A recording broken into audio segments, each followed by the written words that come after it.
Thank you. Thank you, Congressman Welch. And thank you, everyone, for coming to celebrate tonight. We have a lot to celebrate. And before I get into my formal remarks, there's just a couple of things that I want to say. And when you get to give the keynote, you get to say some things that maybe aren't on the plan here. The first thing I want to say is Beth Pierce, until Molly was successful in her terrific campaign for LG, Beth Pierce was the only woman statewide candidate for many, many years. And that is a lonely place to be. And I know we acknowledged her earlier, but it's really a remarkable thing that Beth has done for so many years to serve us so well. Thank you so much, Beth.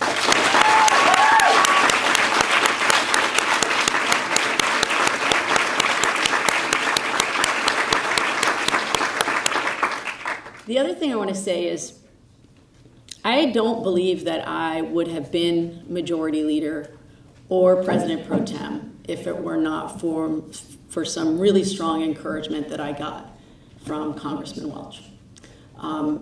Sue, we were at an event for you, Sue Minter, when she was running for governor. We were at an event down in Brattleboro, and he pulled me aside and he said, Becca, I really want you to think about running for a majority leader. And I said, thank you, but we know how people feel about uppity women, and I didn't feel like I'd been there long enough to do that. And he said, I've served with a lot of those people, and I know that you can do it, and I know it's what they need.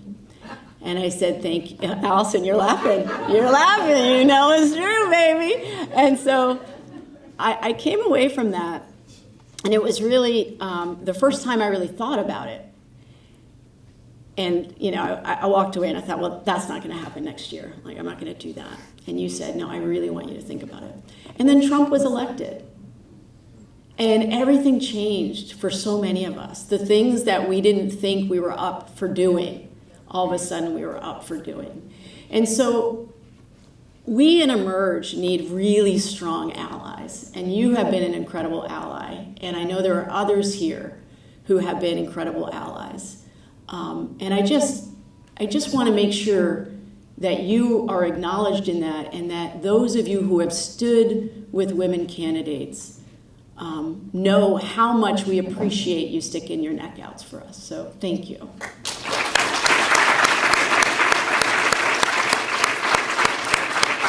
And the last liberty I'm going to take here is tomorrow is Pride.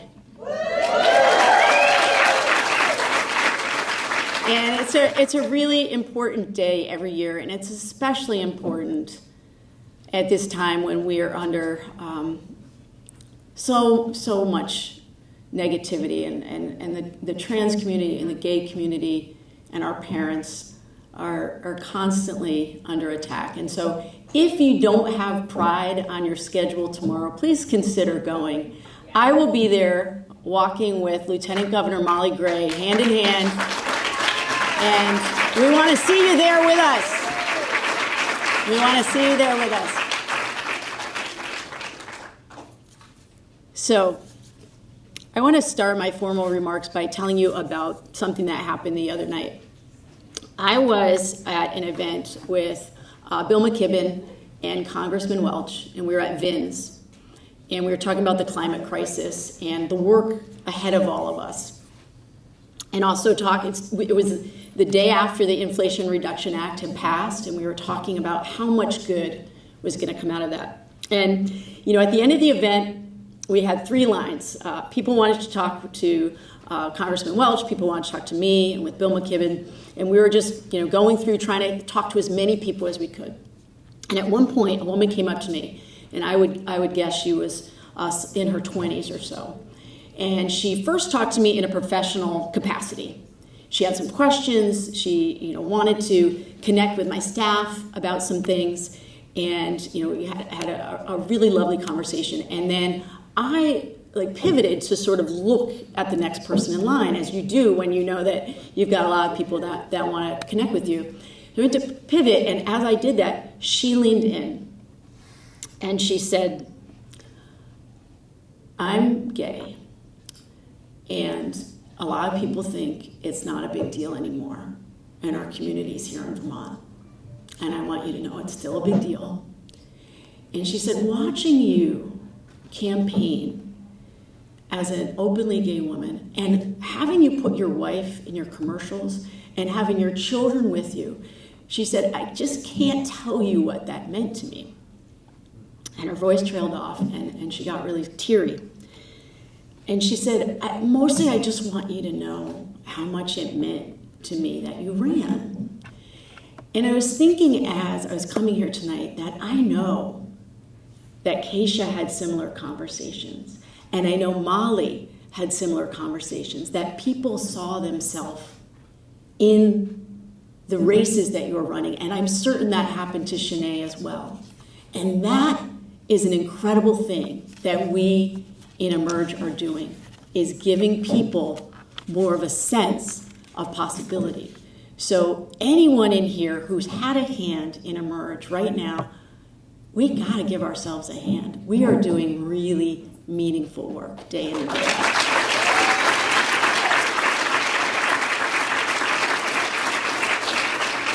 So at its core, that's really what Emerge is about. It's really about offering up possibilities for people. And I should have said at the beginning, when we talk about Emerge as a democratic training program for women and girls, I want us all to be really clear. We mean the expansive sense of women. We mean trans women. We mean gender nonconforming. I want to make that explicit.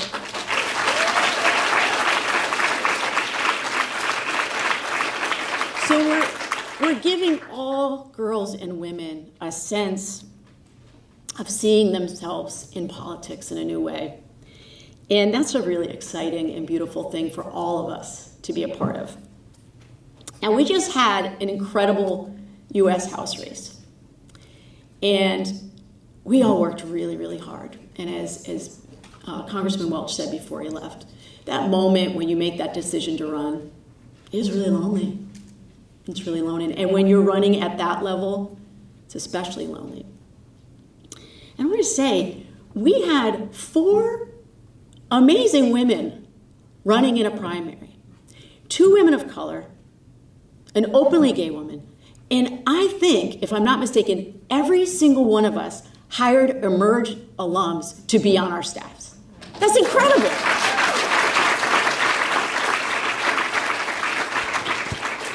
And I want to highlight something that I said at the Unity rally a couple weeks ago. I became a better candidate by watching Shanae and Keisha and Molly every time we showed up for a debate or a forum. I always went in, not that they are the enemy, not even that they're my rivals. When we're up on stage, we were trying to convey ideas. And there were times when Molly did it better. And there were times when Keisha did it better. And there were times when Shanae just blew my socks off when she was able to connect with the audience. And so for all of you who are running right now, don't lose that opportunity of incredible learning from the people that you are running alongside.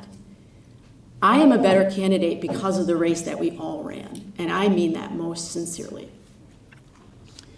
And I want to say, I was in the first Emerge class, 2014, and the first Emerge ED was a woman named Sarah McCall, who ended up helping Sue on her election.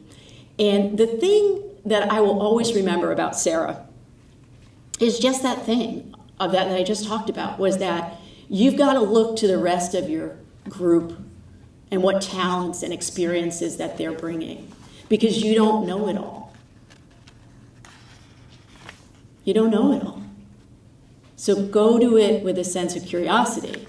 And I'm so glad that I got that message early on.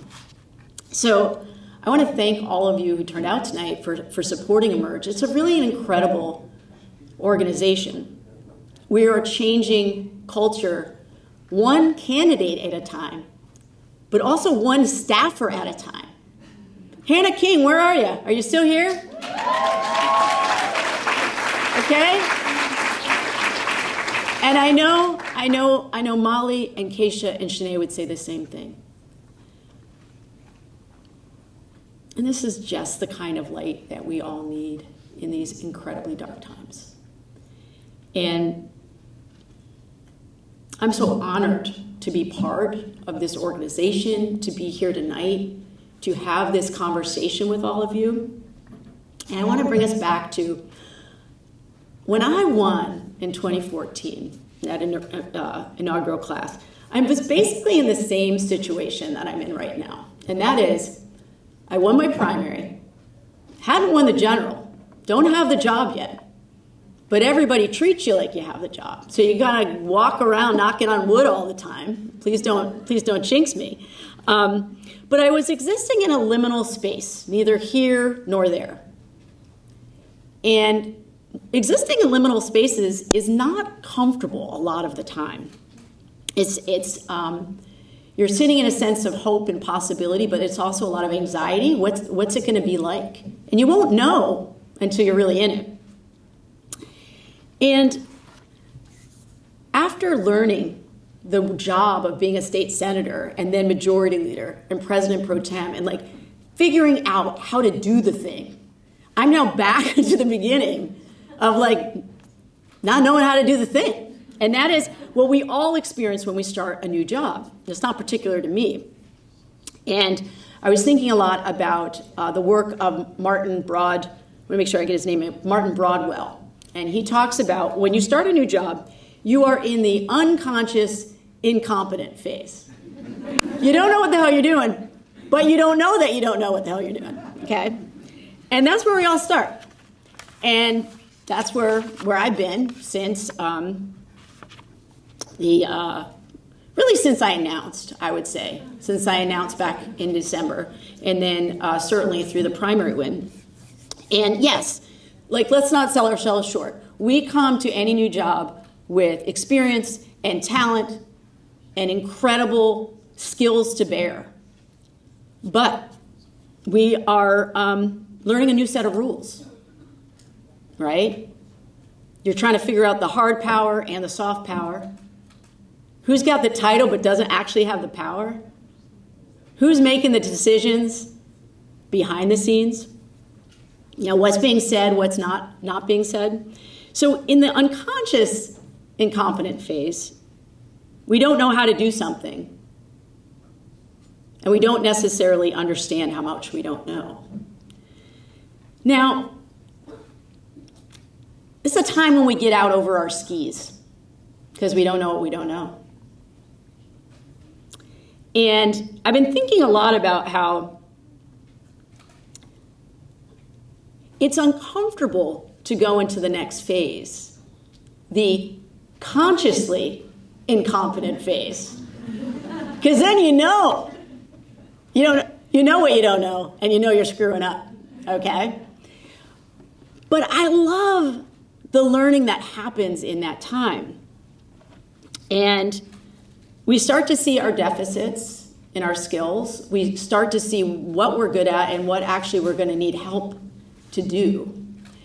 And I mention it as much for me as for all of you who are running right now in other races. Because I've had so many conversations with folks in Emerge right now that goes something like, I'm okay, I don't really know what I'm doing. Some version of that. And I say, yeah, no, you don't. But that's okay. Nobody does the first time. Nobody does the first time. They just pretend that they do, okay? So I think as women, and I wanted to say to you, Lauren, we're actually in a whole room full of misfits because we love politics. And that, I'm so glad you found your people. Yeah. And so I think as women, and certainly there's pressure on Keisha as the first woman of color in the Senate to be perfect, right? And Molly stepping into the role of lieutenant governor after there was such a wide gap from when Madeleine Kunin was lieutenant governor. It's a tremendous amount of pressure to be perfect. And we fall into the trap of actually putting more pressure on ourselves than other people are putting on us. And I just want to be really clear. You know this, but I got to say it. Perfection is not attainable. It's not. It's not attainable. I want us all to strive for greatness. But if we are worried about being perfect, we are not going to live our lives full up to the brim. We're just not. And that doesn't serve your constituents. And that doesn't serve our communities. Now, I detest the expression that failure is not an option. Of course it's an option. Of course it is. And when we put that on ourselves, we stay small. We don't swing out. We don't try new things. We don't try to bring other people into coalition. We want to stay safe. We want to stay in what we know. And I want all of us to feel like we can be able to make mistakes in the service of living our best lives, in the service of having a political community that actually represents all of Vermont. So make a whole lot of mistakes and stand by them and say, this is what it is to be human. I spent some time down in D.C. this week, and I have to say again, Senator Leahy, Senator Sanders, and Congressman Welch and their staffs are being incredible in helping me get oriented. And had wonderful conversations with them, but also met a bunch of people in the halls of Congress who are worried about making mistakes. As Congressman Welch says, very pro forma. It's just, I'm going to say this thing, and then you're going to say that thing, and it's going to be all choreographed. And again, there's a tremendous pressure not to screw up. I get that. But certainly all of us running for school board or select board or House or Senate here in Vermont, yeah, there's pressure on you, but swing out. Try new things. Don't worry about the mistakes so much. We're going to get a better result if you do that. The other thing I want to say is all the candidates and all the people who have served in elected office in this room, and there's a lot of you. I don't have my glasses on, but I know there's a lot of you because I saw you out in the lobby. And I know we've each had incredible moments of bravery and courage. But then we've also had lots of moments of doubt that sometimes swing into hours of doubt, sometimes into days. And sometimes you get in a low and you just feel like, when am I going to start feeling like I'm back in the groove again? Remember, you're going to have those highs, you're going to have those lows, but what is going to get you through is the courage to just show up. The courage to show up every day. Because when you come right down to it, if we are doing our jobs well, and I don't just mean as elected officials, I mean all of you and all the work that you do, when you are showing up with courage, when you are showing up with strength, that's when you change the world. That's when you really do the stuff of meaning. A tiny percentage of Americans will ever run for office. And even fewer women will run for office than men will run for office in their lifetimes. And you know this. But I highlight it again today because it takes an incredible psychological toll when you run for office. People don't really want to talk about that. Not just on you, but on your family, right? It really does. So just having the courage to put your name on the ballot is incredible. Think about that. For women, I believe it's 0.5% of women will ever run for office in this country. So if you're one of those people, hot damn. Hot damn, right?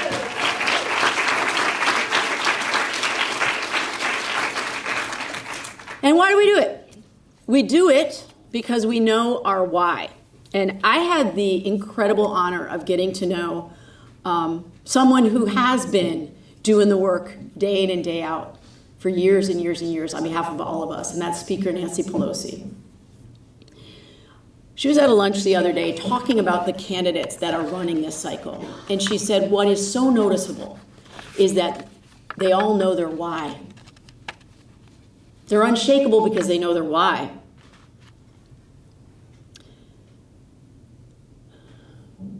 For me, the why is the same why for so many of you and so many of the candidates that I've met around the country. It is absolute and total fear that we are in danger of losing this democracy. That is not hyperbole, not being histrionic. That's the moment we're at. And when you're grounded in your why, there's something that happens.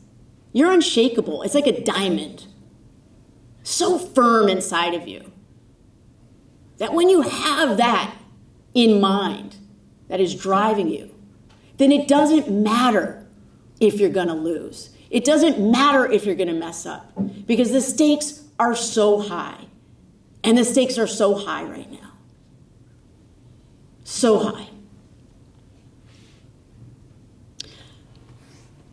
Trump's big lie has put all future elections at risk. It's not just about January 6th.